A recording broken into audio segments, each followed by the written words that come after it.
You wanted to save lives. You remember the exact moment you decided. Maybe it was a documentary, maybe it was a family member lying in a hospital bed when a surgeon walked in and changed the fear in the room. You watched that and thought, that, I want to be that. So you worked harder than most people around you could understand. 12 years of school after high school, sleepless nights memorizing the architecture of the human body. You gave up weekends, relationships, your 20s. You deferred joy like a debt you'd pay off later. And then one day you were standing in an operating room, glove gowned, the patient open in front of you. The attending surgeon looked at you and said, "Your move." You moved. It worked. That first save is a kind of drug, a feeling so complete that nothing in ordinary life will ever quite match it. Nobody warns you what comes after. The hours nobody talks about. The average surgeon works 60 to 80 hours a week. That number sounds manageable until you understand what those hours contain. You are making life and death decisions while running on 4 hours of sleep and a vending machine sandwich. The institutional pressure to never, ever look uncertain compounds everything. In surgery, uncertainty is dangerous. So you learn to perform confidence even when you do not feel it. There is a culture in surgery that says you do not break down and you do not ask for help. Emotion is labeled weakness, and weakness endangers patients. So you absorb every patient you lose and every surgery that ended wrong. You carry it forward and you do not speak of it. Nearly 40% of surgeons meet the clinical criteria for burnout. One study found 1 in 16 surgeons had considered suicide in the previous year. In a profession the world trusts with its most precious thing, that statistic feels impossible. What happens when the lights go out? You wake up at 3 a.m. because that's when it comes. Your mind, freed from performance discipline, goes back to the operating room. It replays losses and near misses with the same vividness as the original moment. You think about the decision you made at 11 p.m. on hour 16 of a shift. You remember a patient's face and a family's grief you carried home inside you. This is called secondary traumatic stress, and it is common among surgeons. It looks like insomnia, hypervigilance, a short temper at dinner, or distance in the eyes. It rarely gets named and almost never gets treated. A mentor told a young surgeon to go to sleep because you'd lose more, and that was not help. The norm in surgery is to treat profound psychological trauma as a reasonable cost of the job. Distress is labeled unprofessional until the surgeon who needs help is least able to get it. This isn't a personal failure, it's a designed one. It's important to say this clearly.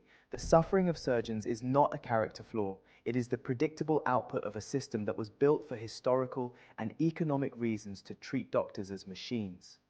Medical training in America is modeled on a 19th century structure designed by William Halsted, a brilliant surgeon who, it turned out, was also a cocaine addict. He didn't sleep. He expected no one to sleep. The residency system he built with 36-hour shifts, punishing hours, and hierarchical hazing has survived largely intact into the 21st century. Hospitals have financial incentives to keep surgeons working at maximum throughput. Insurance systems reward volume, and the culture that says suffering is strength protects institutions more than people.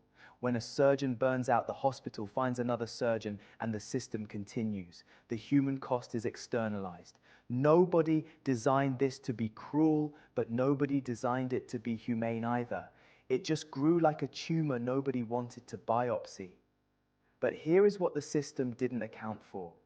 Dr. Pamela Weibel was a family physician who in 2012 attended the funeral of a colleague who died by suicide, then another, then a third. She started a registry of physician suicides, not to collect statistics, but to give names back to people who had been stripped of them. She interviewed hundreds of doctors and found the same story told in different voices. I was drowning, I didn't know how to ask for help, I didn't know help existed. So she built it a helpline, a community, a space where doctors could speak without fear of losing their medical license. She is not alone. A movement of surgeons and physicians has quietly grown in the last decade, people who looked at the toll and decided the system was wrong, not themselves. Dr. Michael Kearns, a trauma surgeon in Ohio, began mandatory peer support sessions in his department after losing 2 colleagues to burnout-related illness. He said, "We debrief every major surgical case. We should debrief our people with the same rigor. The change is slow and incomplete. There are hospitals where nothing has shifted, but the silence is breaking one voice at a time. And the voices belong to some of the most credentialed, most rigorous, most evidence-driven people on earth." When surgeons start saying this is wrong, things begin to move. What a surgeon's life teaches us about our own. Here is something worth sitting with. Every surgeon who scrubs in carries the weight of every patient who came before. That weight is real. It changes people. It changes the way they see a sunset, or hold their child, or think about time. Surgeons, the ones who last, the ones who find a way to stay whole, often describe developing a kind of clarity about what actually matters that most people spend a lifetime searching for. They have stood at the edge of what a human life is and isn't. They know in a way that is hard to articulate that the body is both incredibly fragile and astonishingly resilient.